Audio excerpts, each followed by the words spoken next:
Salut tout le monde! Aujourd'hui je vous propose de vous montrer ma petite routine manucure pour garder de belles mains et des ongles en bonne santé.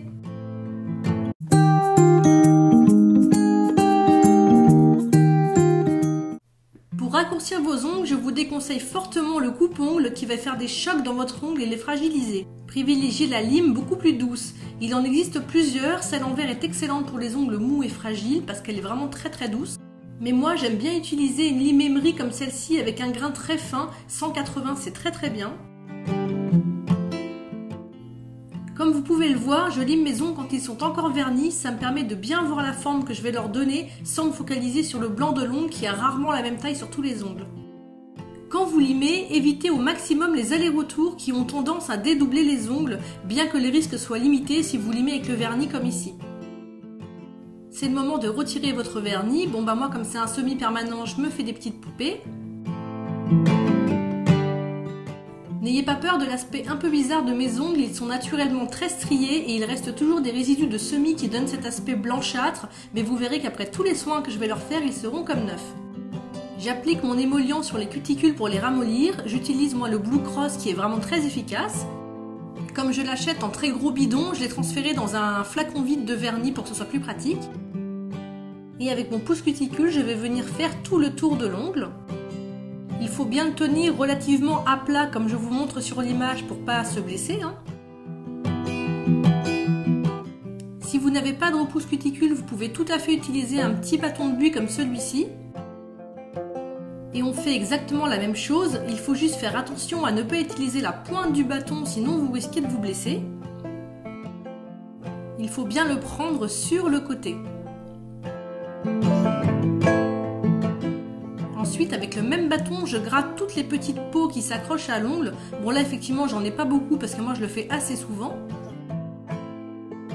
Maintenant, c'est le petit moment cocooning. J'utilise ce gommage de chez Nevo qui est au sel de la mer morte et qui est absolument génial. Il peut s'utiliser sur tout le corps. Avant de m'en servir, je prends bien soin de mélanger les sels et les huiles. Et je me suis mis au-dessus de l'évier parce que je trouve ça plus pratique, mais vous pouvez tout à fait le faire au-dessus d'une serviette. J'en place une grosse noix au creux de mes mains et je vais frictionner en n'oubliant pas de passer sur le contour de mes ongles.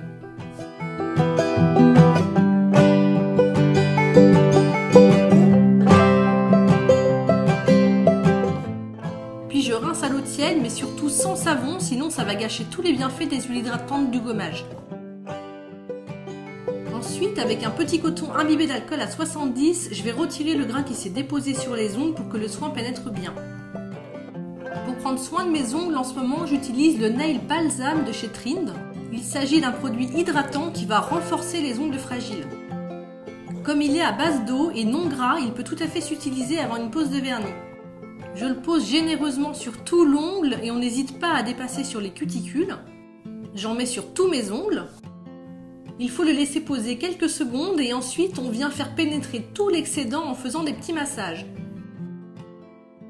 Pour ma base, j'ai longtemps posé le Poché qui est vraiment très bien, mais je suis arrivée au bout et depuis peu j'ai un nouveau chouchou. C'est une base réparatrice de chez Molon que je trouve vraiment très bien. J'en mets donc une couche sur tous mes ongles et si comme moi vous avez les ongles longs, n'hésitez pas à en mettre dessous aussi pour bien protéger votre ongle. Une fois que j'ai fini, je laisse sécher une bonne dizaine de minutes avant de poser mon huile à cuticule. Bon là, il s'agit en réalité d'une huile fortifiante pour les ongles, mais elle est vraiment très efficace pour les cuticules et surtout je trouve qu'elle sent trop bon, elle sent l'abricot, j'adore ça. J'en mets une goutte généreuse à la base de chaque ongle et ensuite je viens masser. Pour bien finir ma manucure, je vais mettre une crème, mais pas n'importe laquelle. Il s'agit d'un beurre corporel de chez Nevo qui est aussi au sel de la mer morte comme le gommage. Elle s'utilise sur tout le corps en principe, mais moi je l'utilise uniquement pour les mains car elle est très épaisse et surtout elle ne laisse aucun film gras. En plus, elle a une odeur à laquelle je peux absolument pas résister du tout. Et j'hésite surtout pas à insister sur mes cuticules, elles ne sont jamais trop hydratées. Il va sans dire que j'évite de remettre du vernis semi-permanent tout de suite après un soin comme celui-ci. En général, je fais mon soin complet 1 à 2 jours avant de reposer un vernis. J'espère que mes conseils pourront vous être utiles et n'hésitez surtout pas à mettre vos astuces manucure en commentaire. Si vous avez envie de voir comment j'ai réalisé le papillon en one stroke que vous avez vu en début de vidéo, il vous suffit de cliquer sur cette petite vidéo. Si vous aimez ce que je fais, pensez à vous abonner à ma chaîne et à me suivre sur les réseaux sociaux. A très bientôt pour une nouvelle vidéo.